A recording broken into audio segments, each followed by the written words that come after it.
right, friends, family, followers, REDX community, our loyal fans, welcome back to another episode of the Stability and Opportunity Podcast. I'm Justin Zimmerman, here with another exciting guest, Mr. Mark Leader, the leader in thought on our subject today, which is going to be about the Canadian market, about positioning yourself regardless of what market you're in. And just like we have every day, we've got knowing what to do, knowing what to say under all these situations and conditions. And so this man here, he's done 100 deals every single year for the last 10 years. And so there's a lot of great thoughts, a lot of great opportunities that he's going to help us uncover today. And so, Mark, welcome to today's show. Thank you. Yeah. So how's it going up there in Canada right now? It's it's kind of doing the dance of life, 3 steps forward, 2 back, repeat. But, considering everything that's going on, things are good. Love hearing that. And so before we get started, I like to ask our guests if they have something inspirational, a quote, a thought, something that's resonating with them right now that would help center our conversation today, give our audience some inspiration or connection to what we're going to get into. If there's something you'd like to share, I'd love to hear it. Well, one of my favorite sayings that I used when I was out regularly on the speaking tour is life is a series of choices and I choose success. So I think that's fitting right now. That's great. And so I know that you have done 100 transactions a year for the last 10 years. That's quite an impressive record. If you could give us a little bit of a background on your story, how you got into real estate, so that way the audience can relate and see what part of your story messages with what they're doing right now. Right. Okay. Well, I guess it depends, Justin, how far you want me to go back. Just for clarity, I've been in the business now 35 years. I started when I was 19. And my first 10 years in the business, I averaged 100 transactions a year for 9 years consecutively and listed over 1,000 homes for sale. And then at the same time, I owned the local Century 21 office, and we built that up from 3 salespeople to 65 salespeople. Sold that office, and then at that time, I got recruited into the training business by Floyd Wickman. And I worked with Floyd for 5 years until he sold his company. And then I created a training program called Leader's Choice. And we put about 35,000 students through that program. I trained for every major real estate company throughout North America and 91 of the top 100 independents. 2,300 engagements I did over a 20-year period, I guess. And then 4 years ago, I decided to take a bit of sabbatical, and I took 2 years off and just kind of enjoyed life. And then my wonderful wife, Denise, came to me and said, you're 51 years old. You can't do nothing for the rest of your life. When are you going to get back out on the circuit? And I said to her, before I go back out training and speaking, I want to reinstate my real estate license and get back into the trenches. The reason I felt I needed to do that, Justin, is one of the things that always drove me crazy when I went to seminars is you'd have speakers or trainers there teaching others on how to be successful in real estate, and they hadn't done it themselves. And seeing that I was out on the speaking circuit for 20 some odd years, I thought maybe it's time I should go back and take my own advice and sharpen my axe again. And so that's what I did. So I went back, reinstated my real estate license, and had a personal goal in mind. And within about 14 months, RE/MAX sent me a letter and put me into their Worldwide Hall of Fame. So that was kind of cool. So, and so that's where I'm at right now. Yeah, it's a great history right there. And so one thing we like to start to show off with is mindset. Right now, that's probably the most challenging thing for a lot of our audience and agents out there. And so it sounds like you have pretty extensive history on working with agents, 35,000 people through your course and tuition of sorts. What would be a great piece of advice right now to go out there and give our agents as far as establishing a healthy mindset? I think, one of the things that I've always believed in is you can only control what you can control. And right now, in my 35 years I've been in this business, I've never seen anything like we're experiencing right now. I started off selling homes at 18 and 20% interest rates back in the 80s. Seen the market crash of the 90s, the stock market bubble of 2000, and worked with a lot of great companies throughout the US during the 2008 market meltdown there. And the one thing I used to tell salespeople over and over again is that you can only control what you can control. And the one thing you can control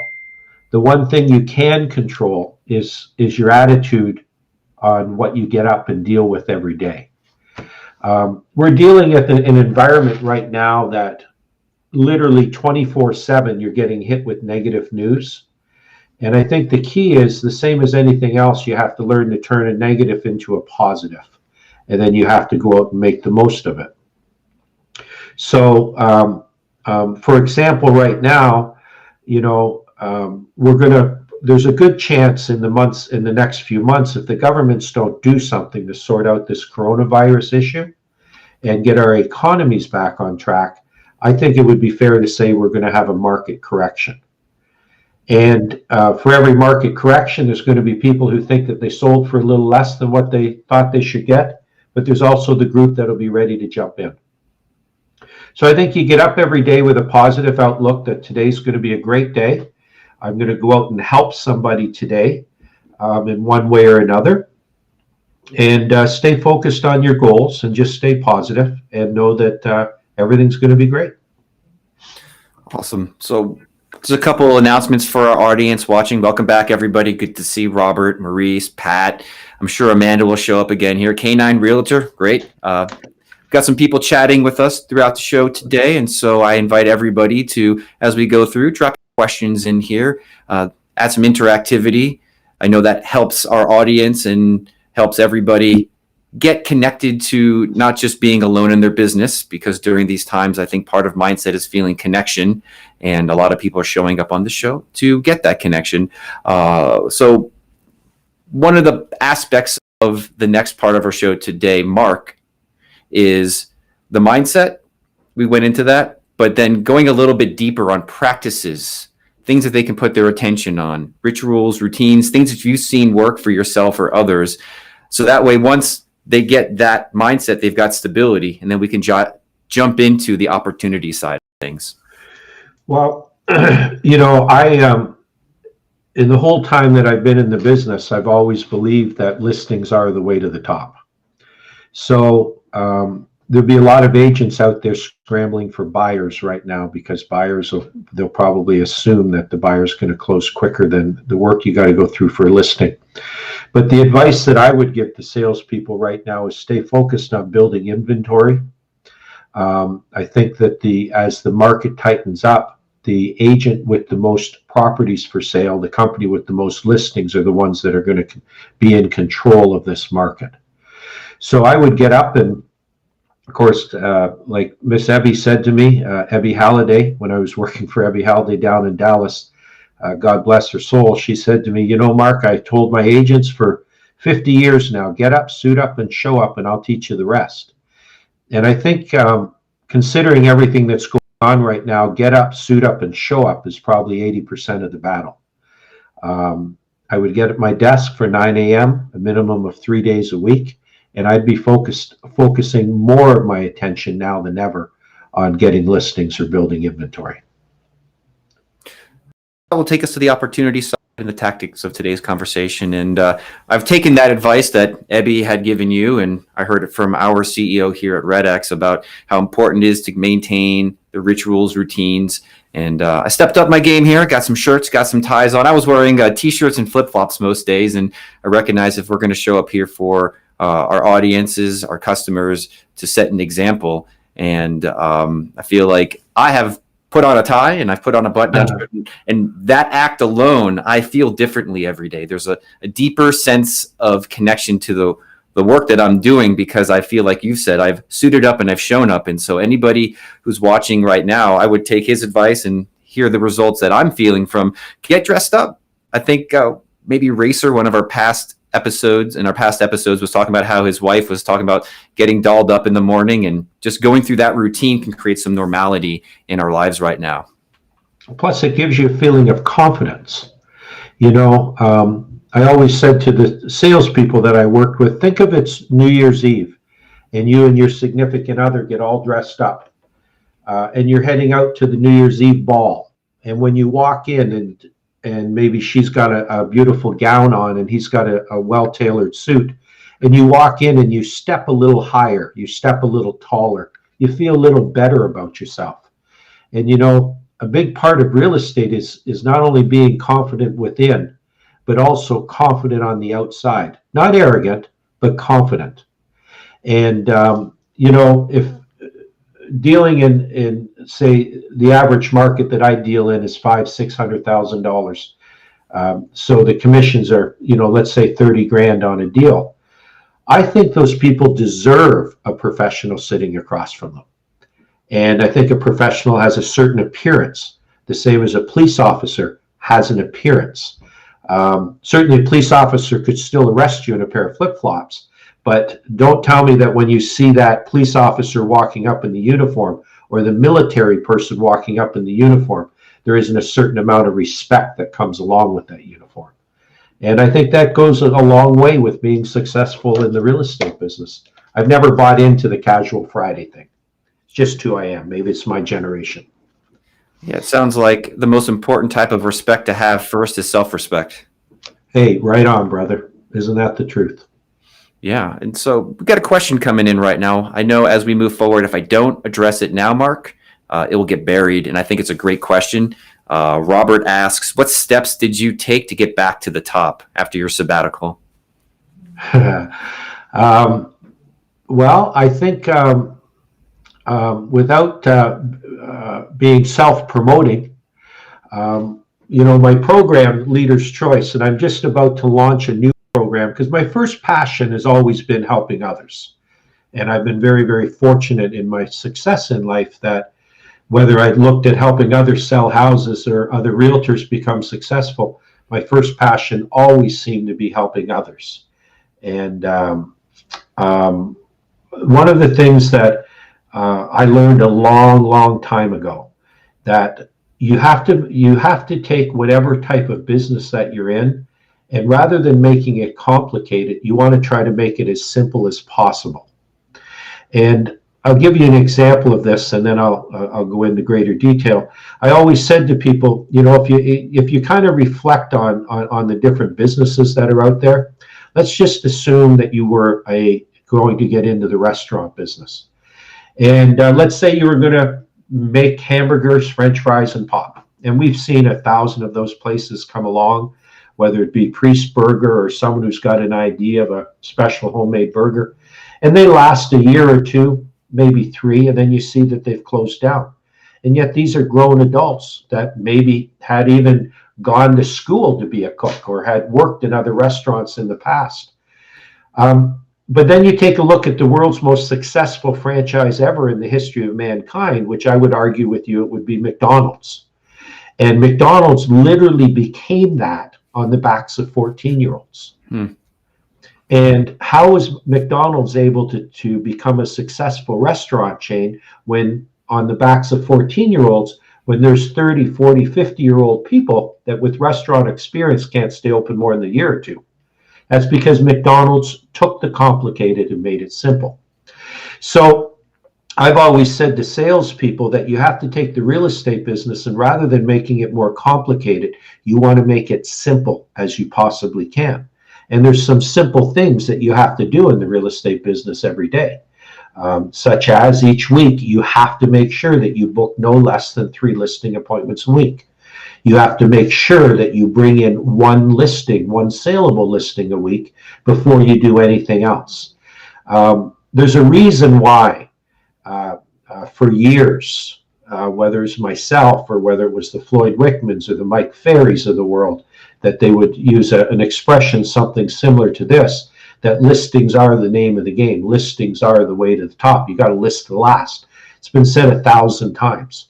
So salespeople tend to make things more complicated than what they need to be. And I believe that you have to do the basics every day, and then that gives you an opportunity to apply advanced selling skills when you need them. So my answer to the gentleman, I guess in short, was make sure you book 3 listing appointments a week and bring in 1 listing. The rest will come together for you. So if you focus on those mechanics, like people say, focus on the process, not the results. That's what got you back to the top, is just focusing on the process of getting 3 listings. Oh yeah, you never focus on the results. Never focus on the results. You see, if you take a look in the dictionary under, let's say, commitment will tell you 3 things in the dictionary. Pledge, entrust, perform. So the pledge is pretty easy. We're going to set a goal and we're going to pledge to achieve the goal. The entrust is important. And, you know, in whether it's real estate or any other business that I've been in, whether it's the speaking and training, I've had coaches, I've had trainers work for me. Right now, I have a very successful online lead generation program called Leaders Elite. All Canada is almost all sold out, and a big chunk of the US is being sold out too. And you know, you got to focus on the activities and leave the end result up to a higher power, whatever that higher power might be to you. So I'm a Christian, so I have very strong beliefs on the higher power. But you cannot control the end result. You can only control the steps to get to the end result. And then after that, you leave the end result up to a higher power. And if it's meant to be, it'll be. I think that gives a lot of people, regardless of religious denomination, a sense of what needs to be focused on during these times and what they can and can't control. We actually have a question coming in from Pat that I think is a great segue into what are the controllables right now. And from your position in Canada, if you want to speak to that specifically, the coronavirus and scripts, who are you calling and what are you saying? Well, you know, Justin, just so we're clear, about 80 to 90% of my training career was across the United States. You know, I've worked for Long and Foster, I've worked for Crylike, I've worked for Berkshire Hathaway when they were actually Home Services of America, Ebby Halliday, the Gardner family down in New Orleans, Mike Pappas, a personal friend in Miami. So what I teach and what I talk about is universal, not just in Canada. Just to be fair to your audience. Sure. So the whole key is that if you want to be successful, is you got to get those 3 listing appointments a week. Now, there's probably anywhere from 10 to 14 different ways you can accomplish that. But you have your passive activities to build inventory, and you have your proactive activities. I'm not a big believer in passive activities. I've always believed that you got to get up, suit up, show up, and go out and take your piece of the pie. Because if you don't take it, someone else will. So the activities that right now that I'm heavily invested in is online lead generation. Of course, I use the REDX products for the expireds. I don't know if you know this, Justin, but when I was on the speaking circuit, I had a lot of agents sign up for REDX. I'm a big believer in your product, and you guys run just an excellent company. I can't compliment you enough on that. And then also I'm not shy to say that I hit the phones. You know, if my online lead generation is not getting me the opportunities that I need to make sure I get those 3 appointments a week, then I have no problem calling expireds. I have no problem calling FSBOs. I have no problem if I have to scrub a list and put a set of headphones on and make myself a cup of coffee and sit down and cold call for a couple hours. It's all about booking the appointments. And the more times you get in the batter's box, the higher chance you are to hit a home run. But we'd like to know a little bit more about maybe some of the tactics. The questions are coming in, which is great. Thank you, everybody. Robert asks again, wants a little bit more deeper dive on the steps. I think you've done a great job of outlining the routine and the outcome, meaning the 3 listing appointments. But if you could help our audience know, as you're saying and as what you're doing right now, to get those appointments. Well, I think that one of the things that has allowed me to be successful in the sales business is that over the 35 years I've been in it, I've been a student of sales. And a lot of people take the selling skills side of this business for granted. So for example, let's say for example, we were going to, whether it's calling a FISBO, we call an expired, we call someone in our sphere, a past customer, or even if it's a cold call, there's a process that conversation goes through. And the people that have mastered that process can actually take someone through the process without them even knowing that they are being taken through a process. I used to call it controlled nonchalance. In other words, it's like, it sounds like it's a conversation, but the person that's in control is moving that conversation through a certain process. And when it comes to prospecting, your process from start to finish is generally this. You identify who you're talking to, you identify, introduce, ask a specific question, identify, introduce, ask, give your reason, ask again, then move to an approach and offer a fair trade and close 3 times. So that sounds rather easy. And once you master the process and you're given some dialogue for that process, then what eventually happens is that dialogue becomes yours and you actually take them through the process as if you were having the conversation and it wasn't canned or you weren't following a script. If that's not getting too deep, if I'm making my point clear. No, I think you're scratching at the surface of what everybody's asking for right now on the chat is, what does that dialogue sound like? And what do those conversations sound like? Well, you want to role play one? Let's do it. Okay. Are you sure? I'm pretty new at this. Yeah, let me give it well, I want you to be the agent and I'm going to be the caller. I am not going to. Are you sure you don't want to reverse them? I'm absolutely certain. All right. And what about, let's do this. How about you have replied to one of my online lead gen ads? See, I'm averaging right now 12 to 16% conversion rate on my online lead generation. Okay. And if you're following, and I'm sure you guys do, but the average according to Zillow or Bold Leads or Commissions Inc., they're averaging about 0.5% conversion rate on online leads. And I average anywhere, well, and let's say 10 to 12% conversion rate. So that's why I'm a big believer right now, because it allows me to, all I have to do is make sure I make my phone ring and then I can convert them. So let's assume for a second that you hit on one of my online leads and I'm going to follow up and call you. Okay. Am I a buyer or am I a seller? Let's say you're a seller. And was the online lead for like a price assessment or what? Yeah, let's use that one. And normally when you ask them, they always say no, right, to begin with. Okay. So that's what most agents are going to get. Okay.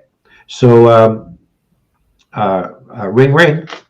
And then I think you'd be dialing me. So hello. Yeah. You say, okay. Ring, ring. Hello.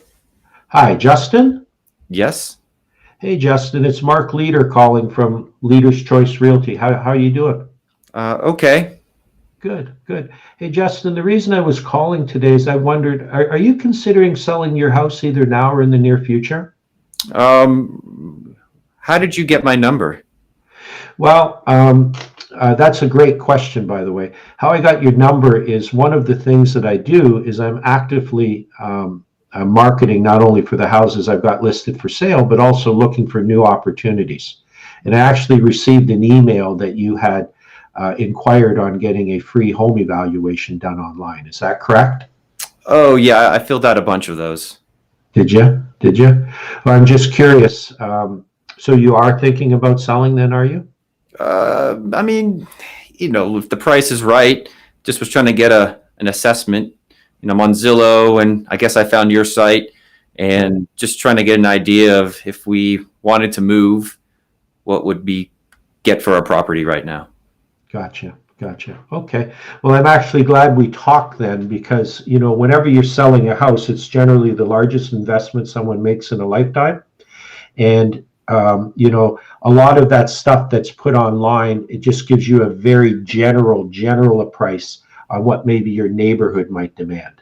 But it's not even enough information or accurate information for someone to make truly a business decision on whether it's the right thing to do or not. But I'm just curious, Justin, if you did sell, where were you planning on moving to? Probably Delray Beach, Florida. Oh, Delray. Nice. Very nice. What type of home in Delray were you thinking about buying? Kind of a little condo on the ocean.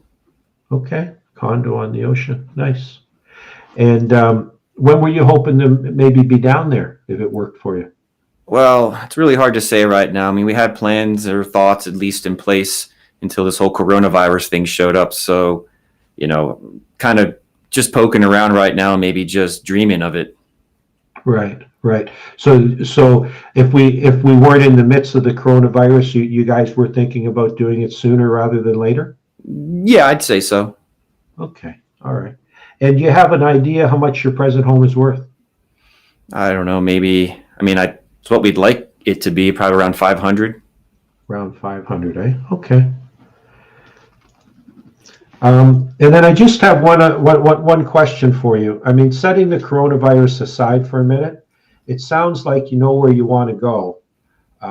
You know what type of house you want to buy. You even have an idea what you think you'd like to get for your house. Is there any other reason why maybe your present home's not on the market yet? Yeah, it's because of this whole shenanigans going on right now. I don't want people coming into my house, and we're feeling kind of unsettled with all of it, and we would feel safer if we just waited.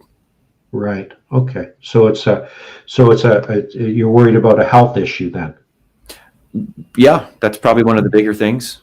Okay. All right. Well, I don't know if you've ever heard that Winston Churchill quote that goes something like this: "You should never let a good crisis go to waste."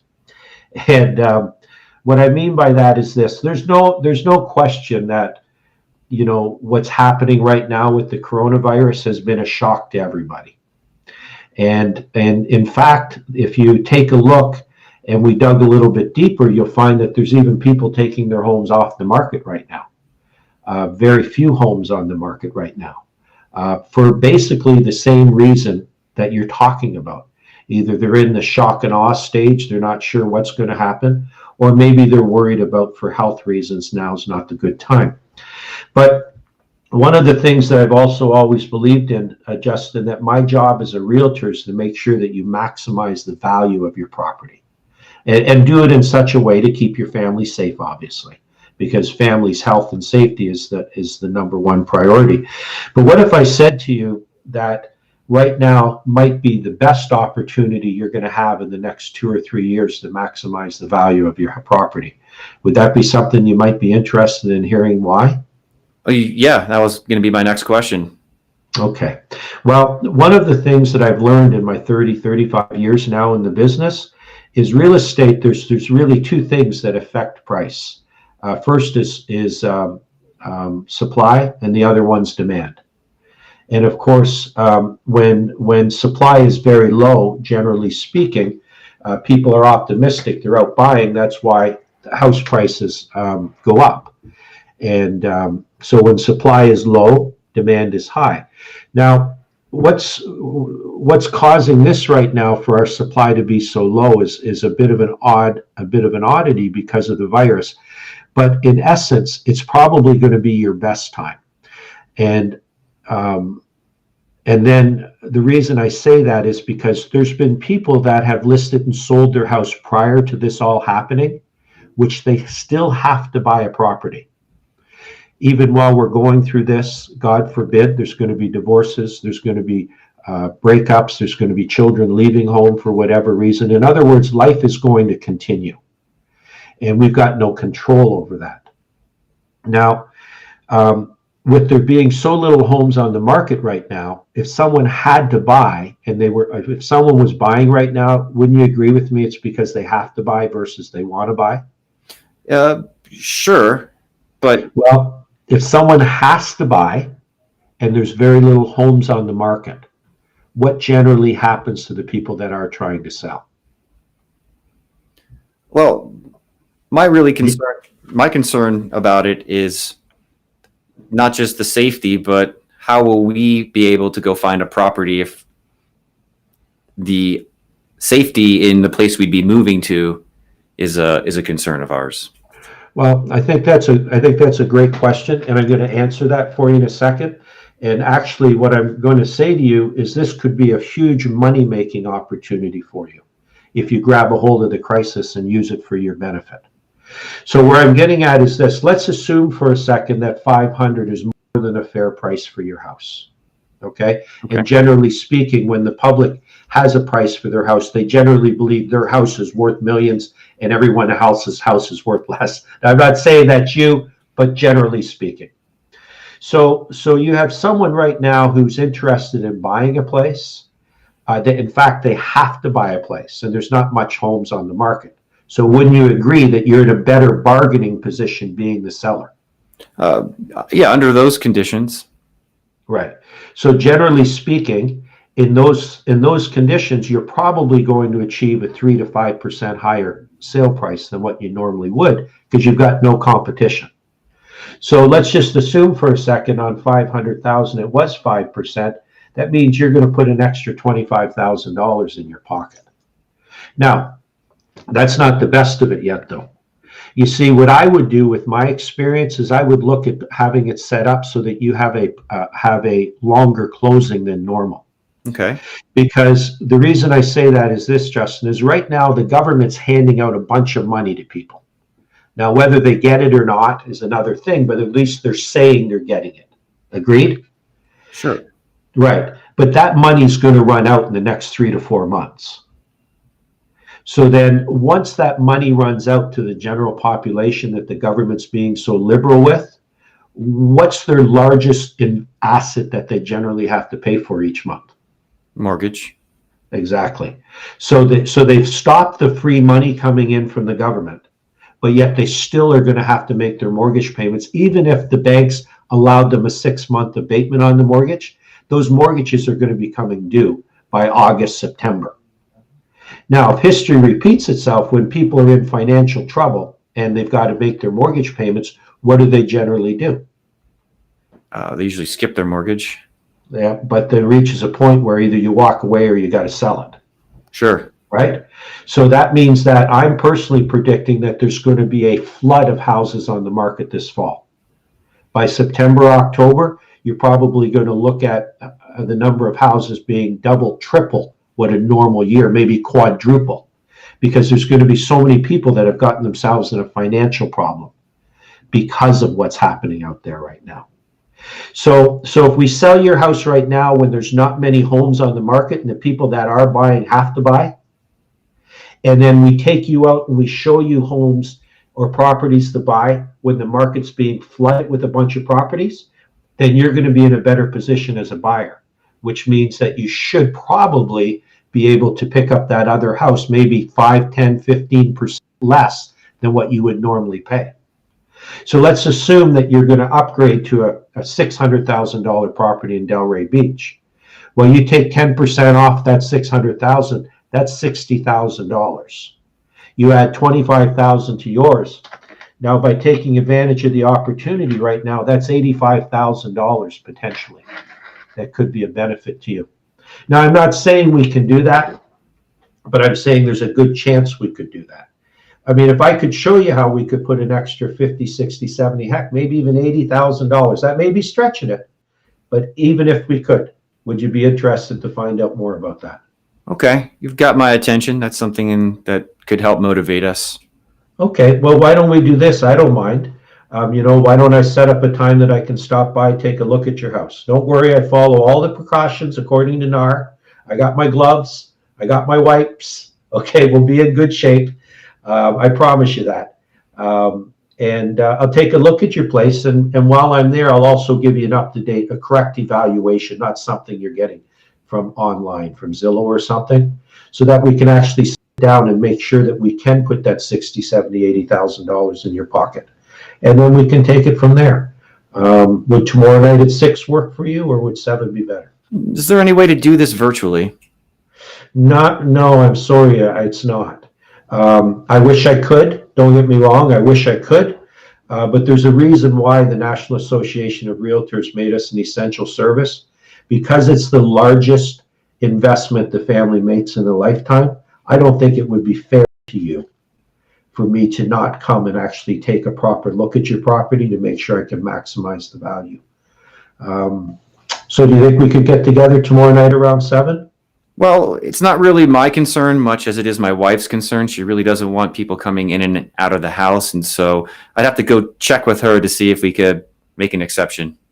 All right. Well, why don't we do this? Why don't we at least put a tentative schedule in for that? And if your wife wants me to wear a hazmat suit, I'll try and rent one.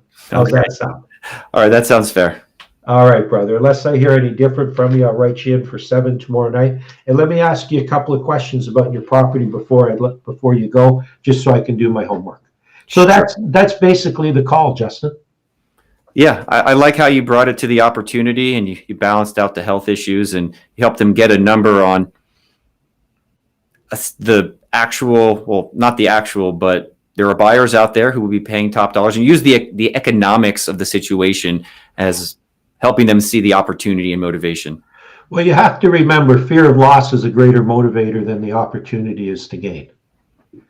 Right? You want to close, you want to get more listings, you want to close more deals. It's you want to master the cost associated with waiting. And you also have to be able to offer them a fair trade, because if it's not a benefit to them, then they're not going to want to give you the time. They'd rather have a root canal than sit with a salesman at their house. Yeah, I think it'd be of enormous benefit if we could take the principles of your scripting, or at least conversations, and then kind of do a breakdown of what we just went through. So that way you could highlight each section. There was the fair deal, there was this part of it. And that way anybody listening to this could go back and watch and replay it through with your essentially scripting coach. Sure, whatever I can do to help. Yeah, so I know that you have it in your head. So what I'm saying is if you could go back and... Oh, okay. Sure. Well, step 1 is identify. So identify who you're talking to. Step 2 is introduce yourself. Step 3, you ask. And again, keep it simple. Are you considering selling your house either now or in the near future? Identify, introduce, ask. Step 3, then give your reason for the call.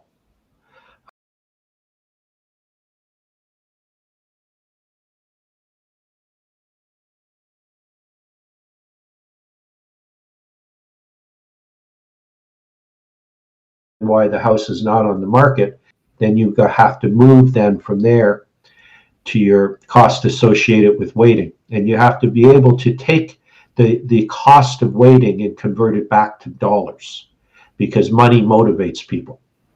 If they think they're going to lose money, they're more apt to want to meet with you. See, one of the greatest challenges salespeople have is a lot of people that are out there, they always teach benefits, sell benefits. And, but people don't buy benefits, generally speaking. They buy because you're solving a problem for them. And in this case, your cost associated with waiting is they're going to lose money by waiting. So you have to take what's happening right now and you have to move it into a monetary loss. And then you have to demonstrate to them how you can convert that monetary loss into a profit for them. That's where your cost associated waiting comes in. And then you move to a fair trade. So a fair trade in this situation is I was offering to do a proper market evaluation for you so that you'd have all of the facts to make a decision with the largest investment of your lifetime. And then you move to close. And then you see I closed on you 3 times till finally you said yes. Yeah, I didn't want to make it too easy for you.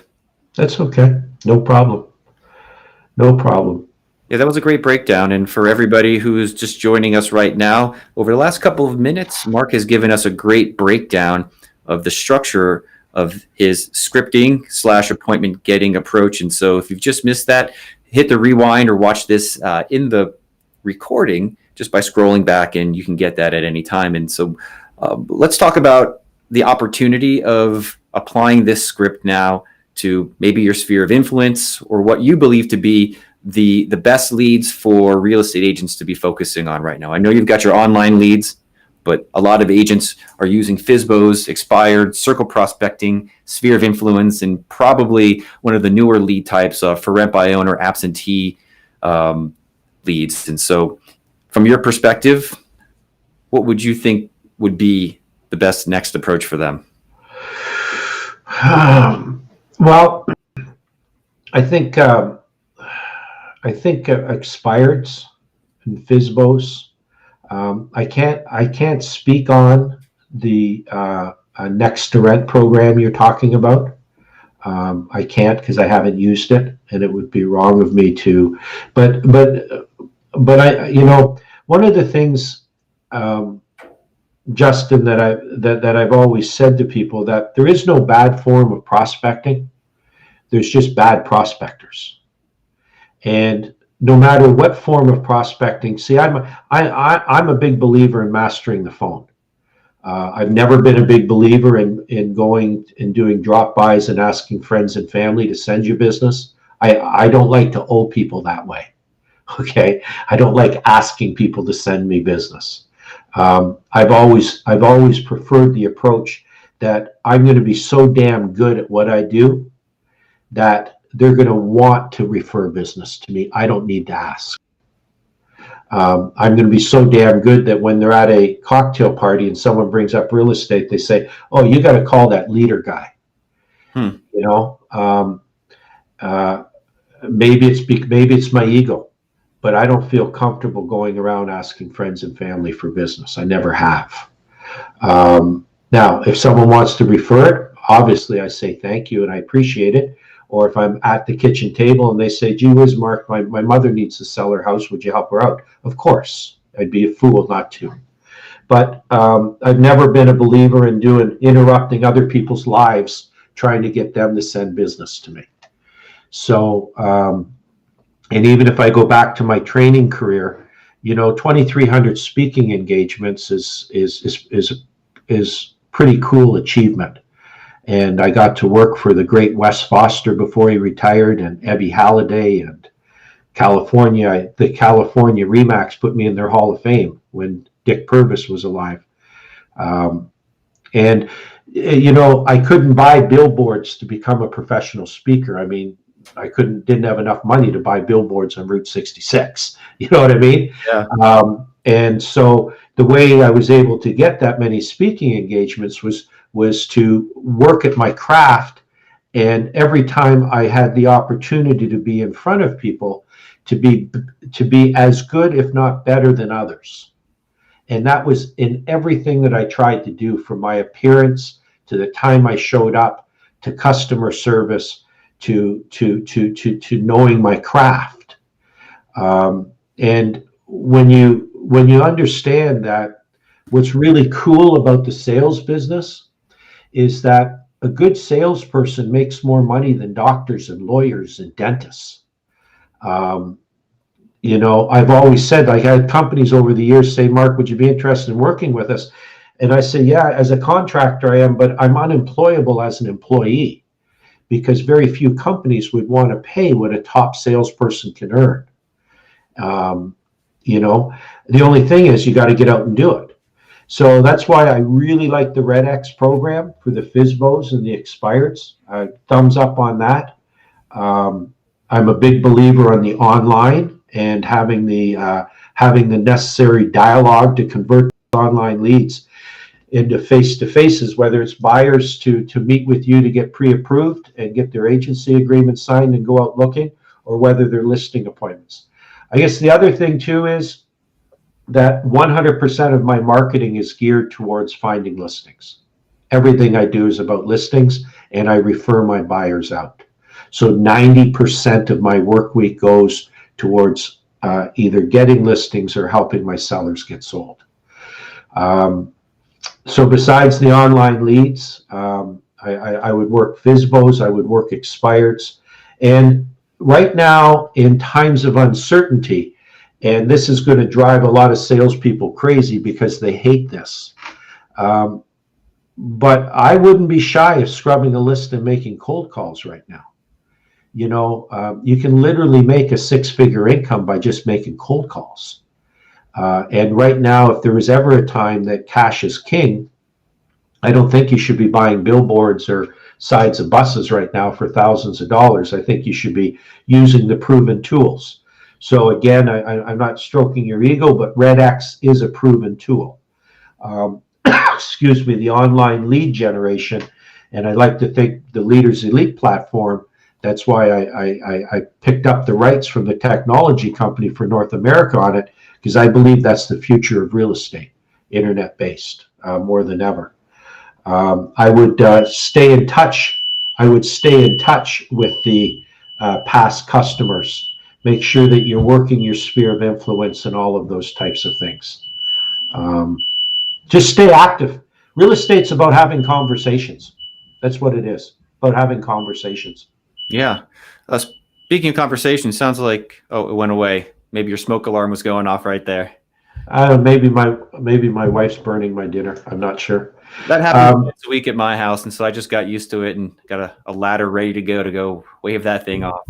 Yeah. So real estate is about having a conversation. That's what it is. And the more conversations that you get to have with people that are that have shown interest about buying and selling real estate, then the higher chance you're going to be successful.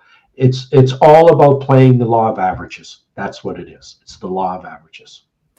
So we're going to take one more question before we start to wrap things up here. Robert, thank you so much for always engaging with us. Love your questions. They're fantastic. And so you highlighted the opportunity, expireds, and we already went over a general script for online leads. But if you could dive into your adapted script right now for expireds for the parts of the country and the world where it's legal and, let's just say, ethical to call, could you jump into what that sounds like? If I was calling an expired, I would probably say something like this. Again, the reason I was calling is I wondered, have you thought about selling your home either now or in the near future? And of course, they would come back, well, actually, we had it up for sale. And then I would say to them, oh, really? Okay. Can I ask you, you had it up for sale. That means that you sold it? And of course, they're going to say no and say, oh, okay. Can I ask you, do you have an idea why it's not sold? And of course, they're going to blame the realtor. Then I would ask them a few questions, say, well, listen, maybe we can determine it right now on the phone why your house didn't sell. I'd ask them a couple of questions pointing out things that should have been on the listing that weren't. And no matter how perfect of a person you are, you're never going to fill out the listing 100% the way that others would want it filled out 100%. So I can always find something that I can point out, did they do this or did they do that? Did they do an open house or whatever? And say, we might have found our problem.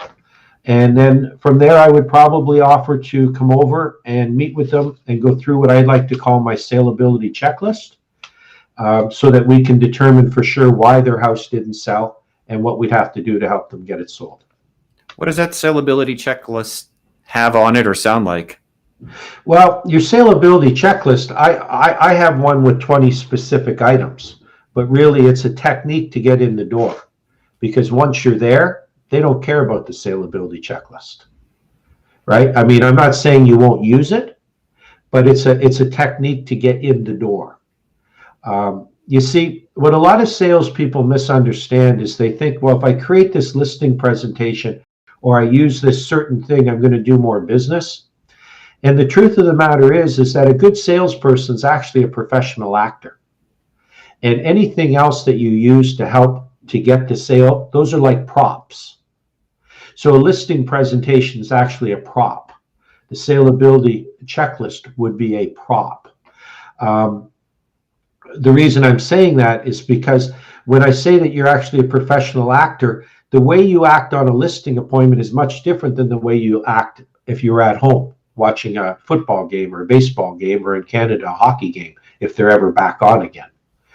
So there's certain skills that you have to develop. And there's what's called a diamond of salesmanship that you constantly work while you're on the sale or on the listing appointment. Now, I have to remember it offhand. I should know this. I only shared it a million times over the years. But your use of questions, of course, you want to use open-ended questions because they're designed to get expanded information. You want to use your visuals because a picture's worth 1,000 words. Boy, I should know this. I'm sorry, Justin. That's okay. I think people are getting the idea of what you're getting at as far as the principles. What came to mind for me was the 1947 animated classic Dumbo, where he had a feather. He thought that's what helped him fly. That was the prop. It was always within him. And I think most agents, they have it within them, but they need those things to help give them that set of confidence to take that next step forward. Oh, confidence is 90% of the battle, if not more. Yeah. And let's face it, the better part of our life, people are trying to steal our confidence to build their own. Absolutely. And that's why now more than ever, surrounding yourself with positive-minded people. A lot of our past guests have talked about the people you spend your time around with influence how you feel. And so if you don't like how you feel, change the people you spend your time around with. That includes on social. And I think that's the reason why a lot of people are showing up here with us on these shows, is we're always trying to put out positivity, energy, as well as tactics and great principles that you've helped bring forth today. And so I'm going to wrap up the show right now. Why don't you hang out with us for a little bit of post-show huddle? And let me just say goodbye to everybody here who's with us, who joined us once again, Pat and Robert. And unfortunately, you don't see Amanda on list today. Hope, Amanda, you're doing okay, as Susan and all our favorite audience members. And so I'm Justin Zimmerman with another episode of the Stability and Opportunity Podcast. If you've been waiting for that script ebook/video that's coming out, it's hot on the press. Keep an eye on your inbox for the next couple of days. If you're not on the list to receive the updates, go to the redx.com/blog. Wait for the pop-up. We're going to email that to you right away as well. And I thank you so much for the compliments on the tie and the suit. And I'm going to be taking off the next 2 days. And so if you saw yesterday's episode, Tyler Fenn, Director of Sales, is going to be jumping in and handling a lot of these conversations until I get back. And so if you enjoyed today's show, if you got any information or value out of it, please give us a thumb up, give us some likes, give us a shout out in the chats. And of course, hit the like and subscribe button if you're watching this on YouTube. It helps get our videos out there. It helps spread the good word, all the energy behind the scenes to make this happen. It makes it that much more valuable for us. And so we can keep coming back and doing this for you. And so hope everyone has a great rest of your evening, afternoon, whatever time of day you're watching this. I'll see you all. Have a great rest of your day.